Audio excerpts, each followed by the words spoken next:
back to the M&M Sports Channel with your host, Matt. And Mike. Favorite picks from the Great Iron every week. Week 15 is in the books. Mike, let's do a little overview. Well, we have to say that for the first time in 11 years, Casey is out. That will be weird, right? Yeah, I mean, they've been a consistent playoffs team through these years and, playing below average this season, plus the injury to Mahomes. I mean, kind of the last nail in the coffin. So, 11 years. I mean, sometimes a team benefits from not making the playoffs at this point, adding a big weapon in the first round sometimes gives them a monster boost to, I'm assuming they'll pick an offensive player, but a major boost to that offense. Well, yeah, exactly. Sometimes you have to take a step back to make two steps forward, right? And they need to shuffle things a little bit. They've been a contender for so many years now. Well, since Mahomes has been there. So Mahomes is out. Casey is out. But the thing that I remember most about last week is the number of scores.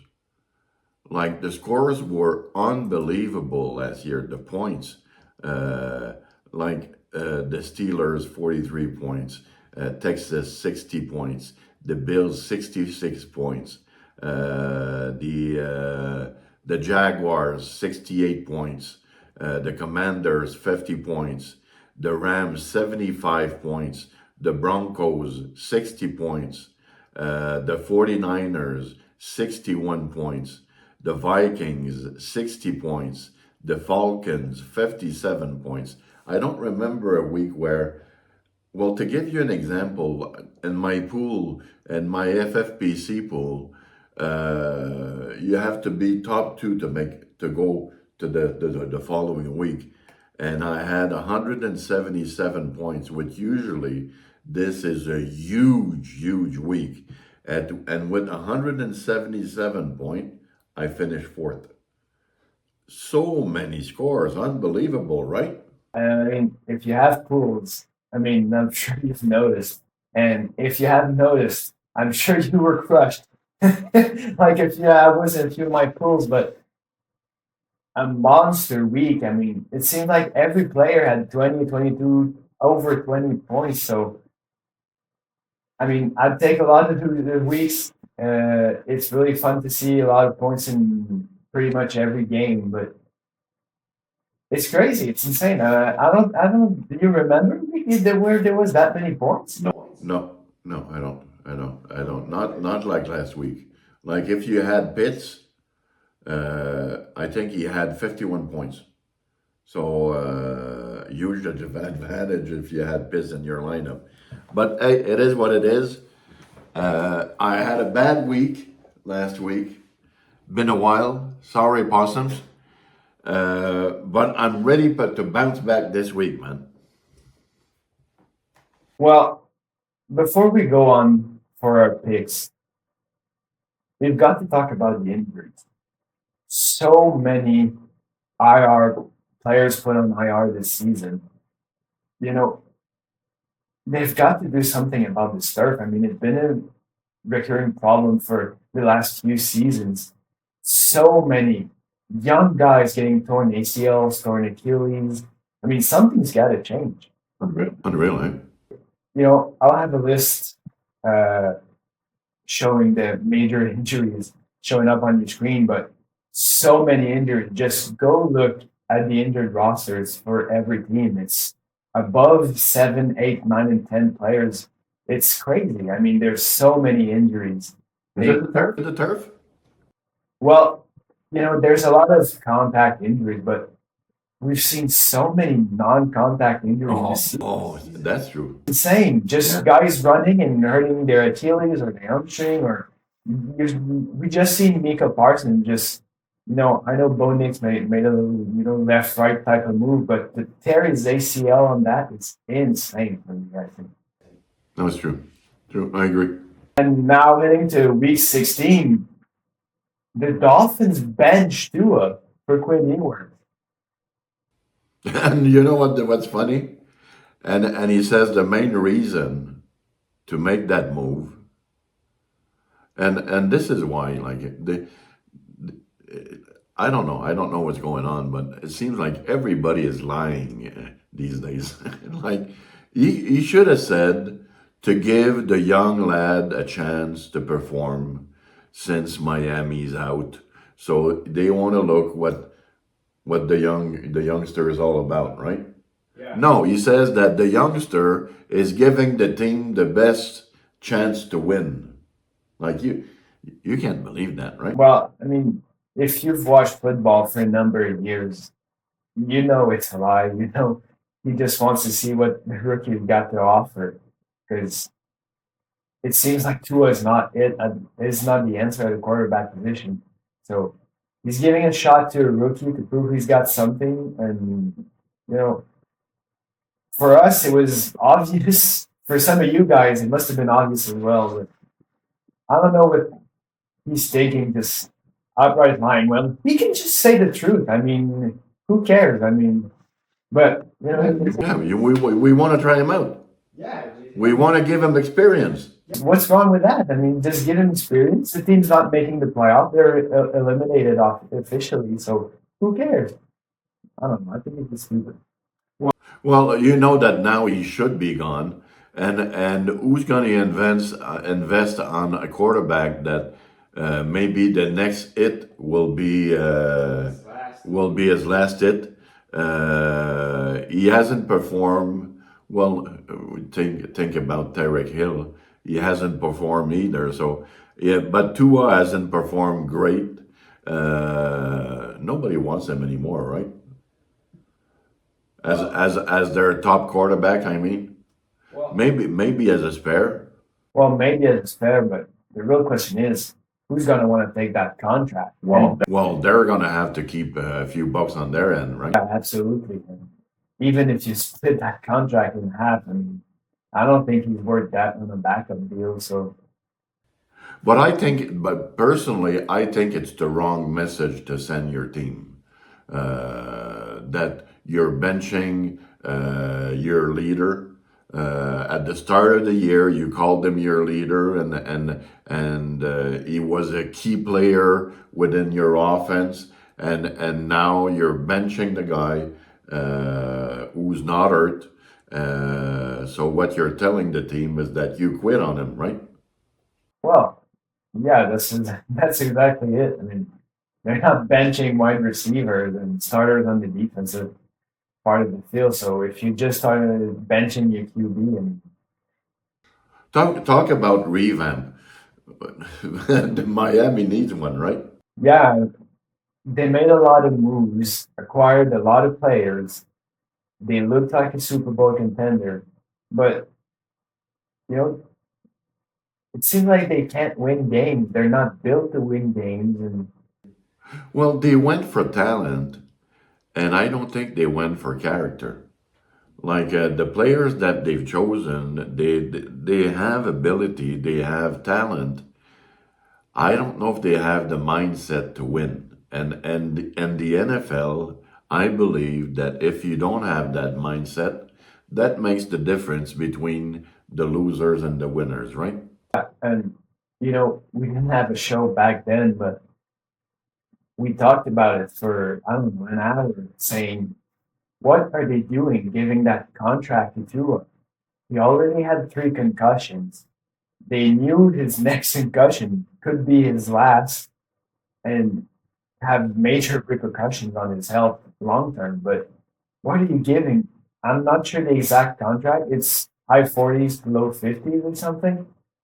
It's insane giving that amount of money to a quarterback who didn't lead the league in anything and was not close. I mean, I didn't get it, didn't get it either.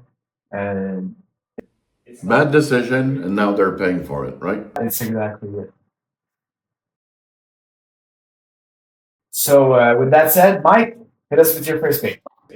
Okay, so big rebound this week, Possums. So my first game is I saw the Lions and the Steelers, which should be a good game. The Steelers need the win. The Lions are a favorite for sure. but by 7 points. They have a great offense. They'll score points, but they'll give points. Very difficult to give 7 points to the Steelers right now, which are playing good. The defense will allow points, but they'll score points also on the Lions. But a touchdown, it's way too much. Steelers +7. Matt?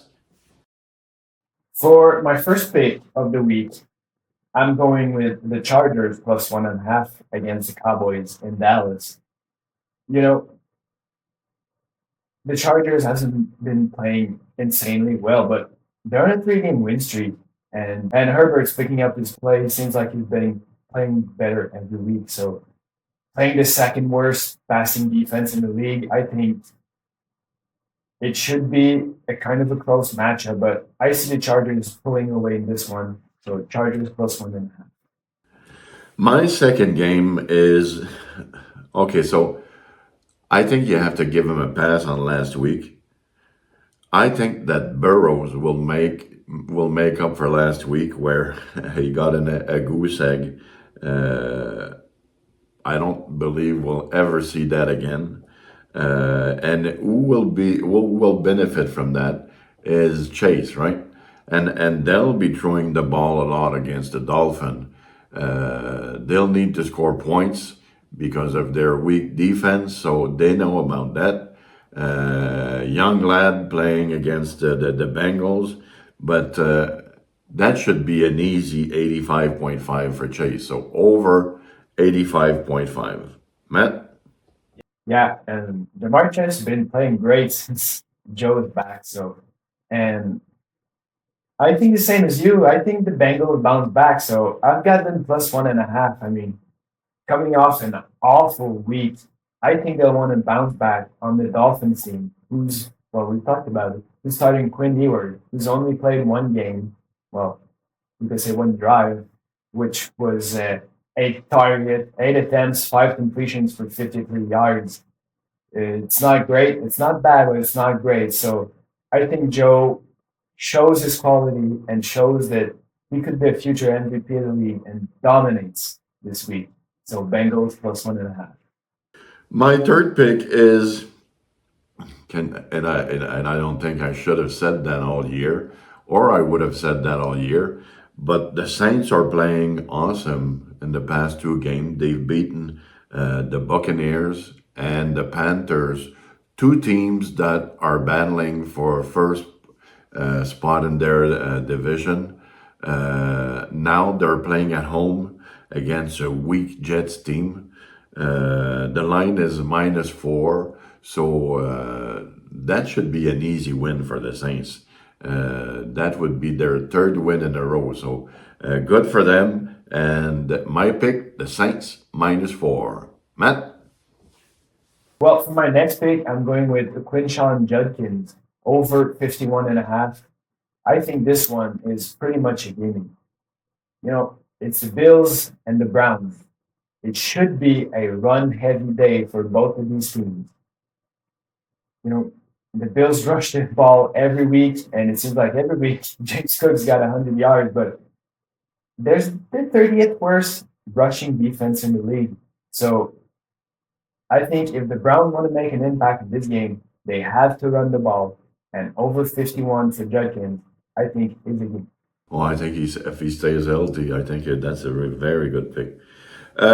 My fourth pick is the Falcon against Arizona. Well, I was looking at the Atlanta against Arizona game, and Arizona have been weak against the run, and Atlanta has one of the best young running back in the game. So I think that's an easy pick. B.J. Robinson over 85.5. Matt? Well, for my next pick, I don't usually go for games that are that high, but Houston -14.5. I think this one's a gimme against the Raiders. I mean, that Houston defense is so amazing to watch. I take the game and watch the last game they played against Arizona. I know they gave up 20 points, but wow, what a defense. I love the play calls. I love the way this defense runs it. And if CJ Stroud can have the same week he had last week, I think this one's going to be a monster blowout. CJ Stroud has been playing, kind of average, but his last few weeks he's been playing really well, and he seems like he's picking it up from where he left it off. So I think this one is a blowout for the Houston Texans. And Collins is also hot right now, right? Yeah, and Dalton Schultz as well. So I mean, if this offense can get hot, this team might go far. Okay, so this is my last pick for the week, and this is my best pick. The worst team against the run are the Panthers. And so that means that they're playing for first place this week. And you can be sure that Irvin will have the ball early and often. So the line is 65.5. And I don't know if they'll be sharing touches with White. I think that Irvin will have a great game against that weak defense. So Bucky Irvin over 65.5. Matt? Well, for my next pick, I'm going with Christian McCaffrey over 34.5 receiving yards. The Colts seems like, and it's kind of sad, but I'm rooting for them the entire season, but it seems like they're falling apart. And bringing on Philip Rivers, who didn't play great last week. They're great defending the rush. They are great at rushing it, but they're great at defending the rush. So I think some little passes in the backfield from McCaffrey. We've seen what he can do receiving the ball. So I think he'll get a lot of passes coming out of the backfield. So McCaffrey over 34.5 receiving yards. So once again, thank you guys for watching. We'll see you guys next week. Hey, Possums, have a great week. Take care.